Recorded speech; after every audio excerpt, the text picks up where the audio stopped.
नमस्कार, मी अमित मुंडिक आणि थोडक्यातमध्ये आपलं खूप स्वागत आहे. म्हणजे आता आपण सध्या आहोत लॉ कॉलेज येथे आणि माझ्या बाजूला तुम्ही पाहू शकता की आत्ता आपण थेट लॉ कॉलेजच्या प्राचार्यांच्या कॅबिनमध्ये आहोत आणि या ठिकाणी विद्यार्थी येथे आंदोलन करतेवेळेस आपल्याला पाहायला मिळत आहेत. या ठिकाणी वेगवेगळे फलकसुद्धा आपल्याला इथे लावलेले पाहायला मिळतात आणि एकंदरीतच या विद्यार्थ्यांकडून जाणून घेऊया की नेमकं यांचं जे आंदोलन का सुरू आहे. दादा काय सांगशील नेमके तुम्ही का आंदोलन करताय? ह्या कॉलेज प्रशासनाचा जो ढिसाळ कारभार आहे, म्हणजे या कॉलेजमध्ये विद्यार्थ्यांना सुखसुविधा अजिबात नाही आहेत. म्हणजे या कॉलेजमध्ये जे कॅन्टीन पाहिजे ते कॅन्टीन गेले 3-4 महिने झाले बंद आहे. ज्या ह्या कॉलेजचं जे काही हॉस्टेल आहे त्या हॉस्टेलचं ए विंग जे आहे ते रिडेव्हलपमेंटसाठी गेलं होतं, पण त्याचा अजूनही कुठल्याही प्रकारची त्याची सुरुवात झालेली नाही आहे. कॅन्टीन समोरचा जो काही गेट नंबर 5च्या समोरील जो काही रस्ता असेल तो रस्ता एवढा खराब झालेला आहे की रोज काही विद्यार्थी तिथून घसरून पडत आहेत, रोज काही ना काही विद्यार्थ्यांना इजा होत आहेत तिथं पडून. परत या कॉलेजमध्ये ना CCTVची सुरक्षा, म्हणजे सुरक्षेच्या विषयामध्ये जे काही CCTV पाहिजे ते CCTV अजिबात नाही आहेत. ह्यामुळे सुरक्षेचा विषय गांभीर्याने घेतला जावा असं आमची एक मागणी आहे. आणि FRAचं जे काही नियमांचं उल्लंघन ह्या महाविद्यालयाने केलेलं आहे. अचानकच वर्षाच्या मध्ये येऊन, म्हणजे आत्ता जानेवारी महिन्यात त्यांनी असं सांगितलं की सेकंड इयर BBA LLBची फी अचानक 15,000ने यांनी वाढवलेली आहे. तर हा एकंदरीत पूर्ण जे काही हे जे विषय सुरू आहेत ते पूर्णपणे चुकीचे आहेत आणि आमची हीच मागणी आहे की लवकरात लवकर हे विषय, आमचे जे काही मागण्या आहेत ह्या मागण्या सोडाव्यात.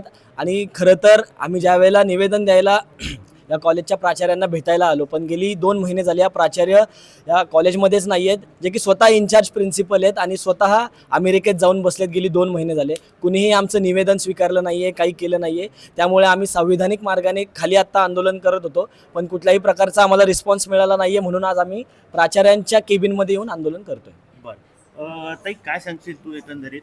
आता या ठिकाणी जसा CCTVचा देखील मुद्दा उपस्थित केलेला आहे आणि तुम्ही याआधी 1 महिन्यापूर्वी देखील त्यांना निवेदन दिलं, मात्र अजून देखील त्यावरती काही चौकशी झाली नाही किंवा अंमलात कोणत्या गोष्टी आणल्या नाहीत. काय सांगाल त्याबद्दल?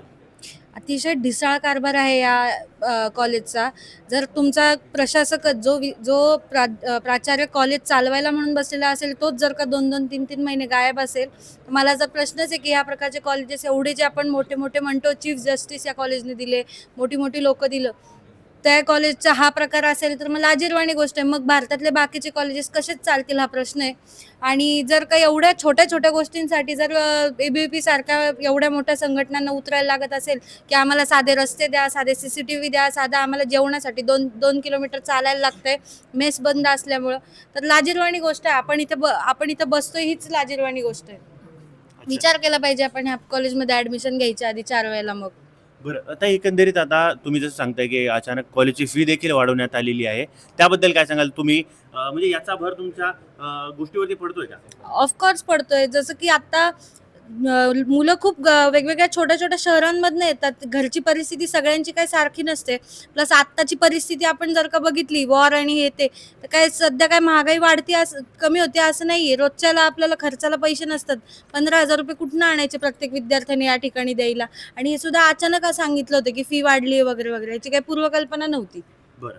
तर एकंदरीत आता प्राचार्यांनी जर सांगितलं की गेले 2 महिने ते अजून नाही आहेत आणि तुम्ही वारंवार त्यांना सूचना देखील केल्या, मात्र तुमची दखल घेतलेली नाही आहे आणि मुख्य म्हणजे जो फी वाढीचा जो मुद्दा आहे आणि तो देखील तुमचा अजून ऐकून घेतला नाही आहे. मग याचा तुमच्या नेमक्या काय प्रभाव पडतो तुमच्यावरती? प्रभाव म्हणायचा तर आता प्रत्येक विद्यार्थ्यांची परिस्थिती काही सारखी नसते. सगळे सर्वसाधारण विद्यार्थी असतात. तर आम्ही एवढ्या लांबून लांबून छोट्या छोट्या गावातून येतो आणि इथं अचानकपणे 15,000 फी वाढवण्यात येते. आता आपण आजच्या काळात म्हटलं तर 15,000 ही छोटी गोष्ट नाही आहे. तर प्रत्येक विद्यार्थ्यांना त्याच्यावर काही ना काही प्रभाव पडतोच आहे. आणि परत आपण बघतोय की LPG शॉर्टेज एवढे सगळे विषय आहेत पूर्ण जगात, आणि तुम्ही 15,000 अशी फी वाढवताय.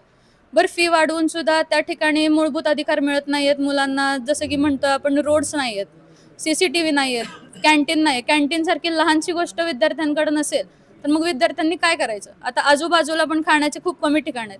तर विद्यार्थ्यांना लांब लांब जाऊन वापस आल्यावर तिथं अटेंडन्स देखील इथं प्रशासन देत नाही.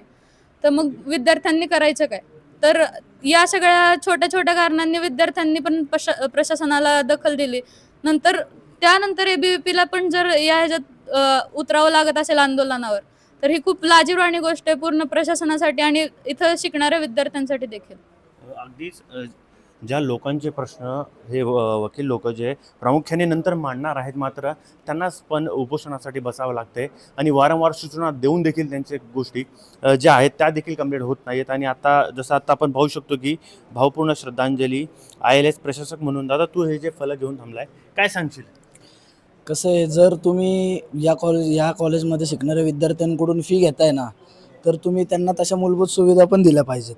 तशा मूलभूत सुविधा नाही मिळाल्यावर विद्यार्थ्यांमध्ये नाराजी होती.